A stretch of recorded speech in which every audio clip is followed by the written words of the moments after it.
రాయదుర్గంలో అర్ధాంతరంగా ఆగిపోయిన టిడ్కో ఇళ్ల నిర్మాణాన్ని పూర్తి చేసి లబ్ధిదారులకు అందించేలా చర్యలు తీసుకోవాలని ఎమ్మెల్యే కాలువ శ్రీనివాసులు పేర్కొన్నారు.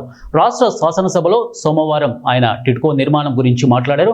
గత టీడీపీ పాలనలో 2014-2019 ప్రభుత్వం పేదలకు బహుళ అంతస్తుల నిర్మాణాలు నిర్మించి ఇవ్వాలన్న ఉద్దేశంతో టిడ్కో గృహాలను చేపట్టిన విషయాన్ని ఆయన గుర్తు చేశారు.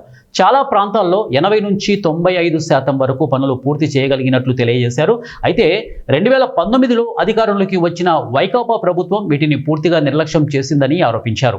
చాలా ప్రాంతాల్లో అర్ధాంతరంగా ఆగిపోయిన నిర్మాణాలకు రంగులు మార్చి అలాగే వదిలేసిందని అన్నారు. దాంతో పేదలు బహుళ అంతస్తుల్లో నివసించేలా చూడాలన్న టీడీపీ ప్రభుత్వ ఆశయాన్ని నీరుగార్చిందని అన్నారు.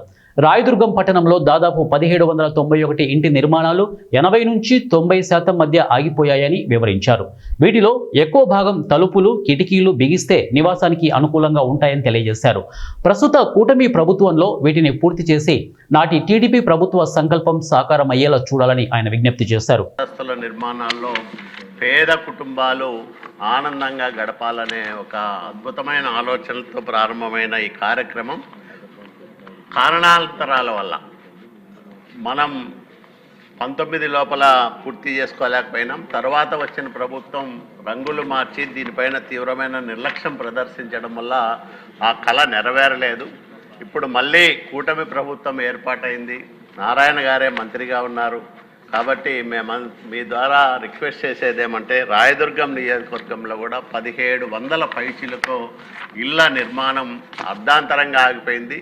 కొన్నిటికైతే కిటికీలు అట్లాగే తలుపులు బిగిస్తే చాలా ఇళ్ళు లబ్ధిదారులకు ఇచ్చే అవకాశం ఉంటుంది. కాబట్టి 90-95% లేదా 85% పైగా పనులు పూర్తయిన గృహాలను సాధ్యమైనంత త్వరగా